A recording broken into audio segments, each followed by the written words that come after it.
জয় রাধে, জয় নিতাই চৈতন্য। অকারণ করুণার বরুণালয়, পরাৎপর প্রেমামৃত রস ঘন বিগ্রহ। ভগবান শ্রী নিতাই চৈতন্য মহাপ্রভুর অহৈতুকী অনুকম্পা, অহৈতুকী করুণায় আমরা ভগবানের কথামৃত প্রাত্যহিক আলোচনা করে চলেছি। সেই ভগবান যিনি অনন্তময় ব্যাপ্ত, যিনি সমস্ত স্থানে আছে। ব্রহ্মলোক স্তম্ভ পর্যন্তম সর্বম মায়াময়ম জগৎ। এই ব্রহ্মলোক পর্যন্ত তার মায়ার দ্বারা সবাই কেবলমাত্র দুঃখ এবং সুখ ভোগ করে। কেবলমাত্র তার প্রতি অনন্যতা হয়ে, তার আশ্রিত হয়ে আমরা তাকে প্রাপ্ত করতে পারি। সেই ভগবানকে প্রাপ্ত করব কি করে?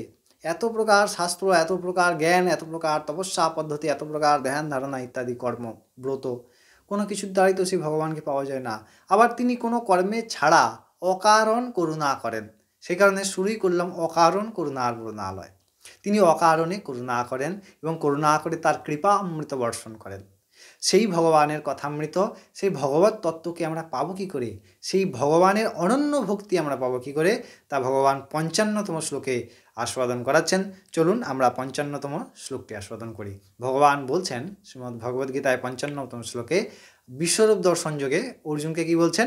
ভগবান বলছেন, মত কর্মা কৃণ্যাত পরমো মদ ভক্তা সংজ্ঞা বর্জিতা নির্বৈরা সর্বভূতেষু ইয়াহ সমেতি পাণ্ডবঃ।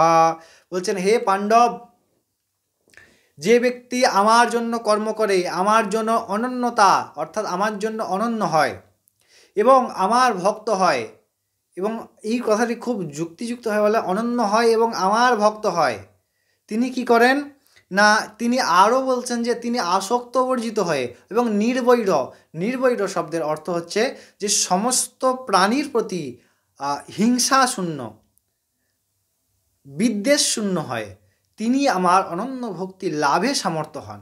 কারণ জড় চৈতন্য যত জীব সকল রামময় যান। শুধু চৈতন্যময় জীব নয়, শুধু মানুষ, গরু, ছাগল, কুকুর ইত্যাদি এই সমস্ত চৈতন্যময় জীব নয়, জড় চৈতন্য সমস্তের মধ্যে ভগবান।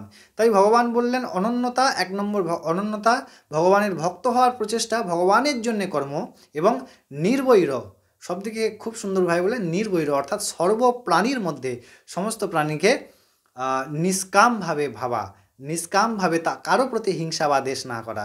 তাই ভগবান এই জন্যেই কি বললেন না, যিনি এভাবে করতে পারেন তিনি কিন্তু আমার অনন্য ভক্তি প্রাপ্ত হন।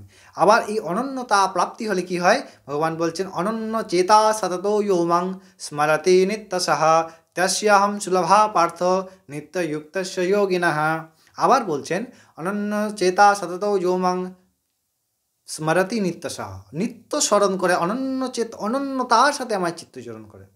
তো এই অনন্যতার গুরুত্ব অনেক। অনন্যতা বিষয়টি বিরাট একটি স্থিতি। প্রেমে বিনা অনন্যতায় প্রেম লাভ হয় না। আপনারা অনেক ভালো থাকবেন। আমরা পরবর্তী দিন আবার পরবর্তী শ্লোক নিয়ে ফিরে আসি। তখন জয় রাধে, জয় নিতাই চৈতন্য।